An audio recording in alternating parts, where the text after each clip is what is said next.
તો ચૂંટણી સાથે જ ચૂંટણી બહિષ્કારની વાતો પણ શરૂ થઈ ગઈ છે। સમસ્યાથી ત્રસ્ત રહીશો ઉકેલ માટે હવે ચૂંટણી બહિષ્કારનું શસ્ત્ર ઉઠાવી રહ્યા છે।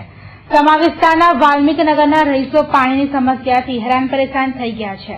વારંવાર રજૂઆતો પછી પણ કાઉન્સિલરો યોગ્ય ઉકેલ ન લાવતા હવે રહીશોએ ચૂંટણી બહિષ્કારનો નિર્ણય કર્યો હતો।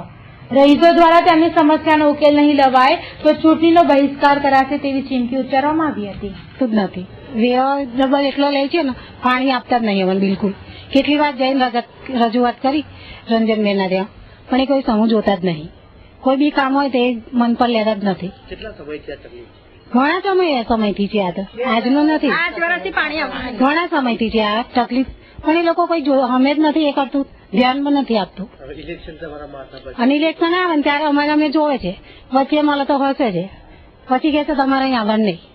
એક બે વાર અમે જઈને આવ્યા, એમ કહેતા કે અહીં આવશો ને કઈ ખ્રિસ્તી હોય તો આવશો જ નહીં કહે। શું કરશો? ઇલેક્શન આવે છે, આવી રહ્યું છે, હવે શું કરીએ અમે? એ અમારી અમે નથી જોતા। શું વોટ આપવા જવાના તમે? કામ કરો તમે જઈએ, અમારી જે માંગણી છે પૂરી કરો તો આપી શકીએ।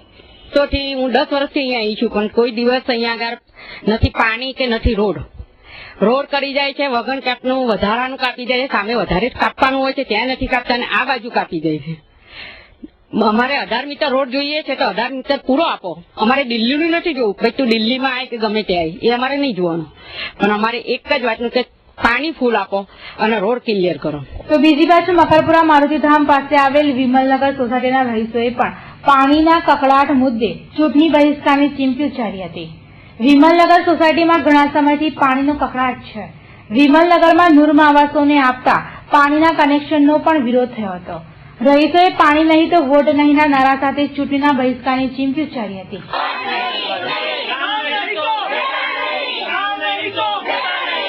અમારો 1000 રૂપિયા વર્ષનો ભરીએ છીએ, 18% લે છે તો પણ પાણી અમને મળતું નથી। વારે વાર અમે રજૂઆત કરીએ છીએ તો કે તમારથી જે થાય એ કરી લેજો, એવું બધું અમને સામે ઉપરથી જે દબાણ આપે છે ને અત્યાર સુધી અમારો કોઈ કોપરેટર નથી। જયારે વોટ લેવો હોય ત્યારે અહીંયા કોપરેટરો બી હાજર થાય છે। હવે અમે ગરીબ માણસ 18% લેખે વેરો ભરીએ કે અમારા છોકરાઓનું શિક્ષણ આપીએ। આગામી દિવસોમાં લોકસભાની ચૂંટણી શું કહેશો તમે?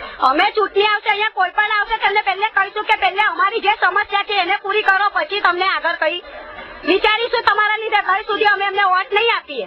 મિનિટે 20 વર્ષથી રહીએ છીએ। કોર્પોરેટરના નામ 99% લોકો જાણતા નથી। 99% લોકો કોર્પોરેટર આવે છે કે નહીં તે ખબર નથી હોતી। હાલની મિનિટે કોર્પોરેટર કોણ છે તે ખબર નથી અને દરેક કામો અલીગલી થતા જોવા મળતા હોય છે। એની અંદર હાલની મિનિટે જે લાઈન નાખી ચિત્રકૂટની અંદર, એ લાઈન અમારા એને લીધે પાણી નથી આવતું અને જયારે ઉપર અમે જાણ કરીએ છીએ ત્યારે એ લોકો એવું કહે છે કે તમારી થાય એ કરી લો। તો આ કોની ભલમનસાથી આવો જવાબ મળે છે ઉપલા અધિકારીનો, એ અમારે ખાસ જાણવું છે। દરેક નેતાનો, દરેક અધિકારીનો અહીં આવવામાં બહિષ્કાર કરીશું, ચૂંટણીનો બહિષ્કાર કરીશું અને વોટિંગ જ્યાં લગીને અહીંયા આગળ વિકાસ નહીં દેખાય ત્યાં લગીને કોઈ નેતા નહીં, કોઈ અધિકારી નહીં, કોઈને પણ અહીંયા આગળ જવાબ મળશે નહીં।